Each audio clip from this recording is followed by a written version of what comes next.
Պարոն Խանդանյան, ձեր կենսագրությունում նշվում էր նաև, որ դուք աշխատել եք Ավրորա մարդասիրական նախաձեռնությանը։ Այո, շատ լավ կլիներ, որ այսօր Ռուբեն Վարդանյանը գտնվեր Հայաստանում, ազատության մեջ եւ ոչ թե Բաքվի բանտում, անազատության մեջ։ Բոլորիս համար սա ցավ է։ Իսկ հիմա հարցս։ Թրիփի մասով վերջին 1 տարվա ընթացքում եղել են Իրանից հնչող մտահոգություններ։ Շատ լավ կլիներ, որ բոլոր 19 գերիները եւ պահվող անձին կլինեին ազատության մեջ, իսկապես։ Ինչ վերաբերում է մտահոգություններին, նախորդ տարվա օգոստոսին, երբ որ համատեղ խաղաղության հռչակագիրը ստորագրվեց, այո, Իրանի որոշ պաշտոնյաներ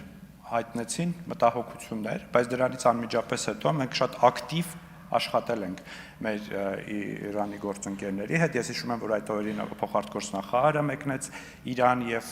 հանդիպումներ ունեցավ, հետո նաեւ երկրների ղեկավարների մակարդակում է քննարկումներ եղել եւ դրանից հետո կարծում եմ այդ մտահոգությունները պետք է համարել փարատված։